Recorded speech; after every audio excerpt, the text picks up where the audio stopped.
Kwa majina naitwa Florian Fugensi, ni mkazi wa kata ya Kibeta, mtaa wa Anyama, ndani ya manispaa ya Bukoba. Tukio liweza kutokea mahali hapa ndani ya mtaa wa Anyama mnamo wa saa 11:12 kasoro alfajiri.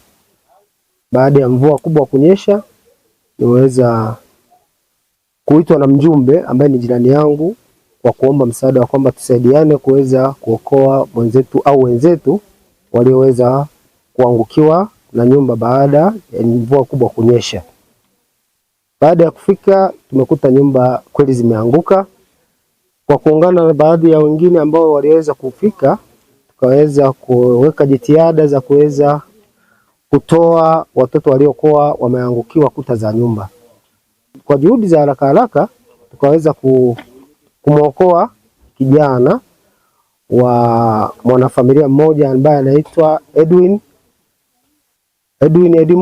ambaye tumeweza kumtoa. Hali yake ilikuwa ambayo sio nzuri. Tukaweza kuungana na jirani mwenye nyumba pia, watoto wake wawili wakaweza kutolewa, na wenyewe hali zao zilikuwa sio nzuri, na ndio maana jitihada kubwa zikafanyika za mke wa mheshimiwa mbunge kukitoa gari tukawakimbiza kufika hospitali ya mkoa. Lakini kwa mapenzi ya Mwenyezi Mungu yaliyotokea ndio yametokea. Nyumba zilizoweza kuathirika ni 2, na chanzo kinaonekana ni ukuta ambao ni wa fence ambao unazunguka hoteli moja ni jirani na hizo nyumba, na hali za watoto kwa kweli zilikuwa ni mbaya mno. Ule ukuta wa fence ambao unazunguka hoteli imeweza kupiga nyumba zote 2 kwa wakati mmoja, na kila familia ilikuwa imejitenga kwa kuwa ilikuwa ni alfajiri. Kila nyumba walikuwa kwenye sehemu zao. Kwa majina naitwa Vedasto Benedicti, ni mjumbe wa serikali ya mtaa wa Anyama. Niko maeneo haya ya kata Kibeta, mtaa wa Anyama. Hizi nyumba zilizodondoka hapa ni majirani zangu.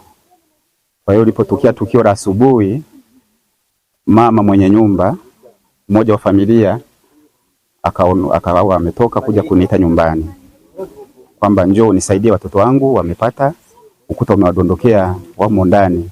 Kwa mimi nikawa nimeamka, nikawa ni mtu wa kwanza kufika kwenye tukio. Kwa hiyo nilipofika kwenye tukio nimekuta nyumba imeshadondoka, watoto wako kwenye kifusi. Kwa hiyo mimi nilichokifanya ikabidi nipite kwa majirani yokuwa amshamsha angalau kutoa msaada wa kwanza kuja kutusaidia tuone kama tunaweza tukaokoa maisha ya watoto hao. Bahati mbaya sana watoto wamekuja kuokolewa wameshafariki. Watoto walioshuhudiwa ni miili 4, maana yake ni familia 2. Familia moja imepoteza watoto 2 na familia nyingine imepoteza watoto 2. Wazazi wenyewe walikuwa hawana majeraha wala nini. Walikuwa ni wazima tu.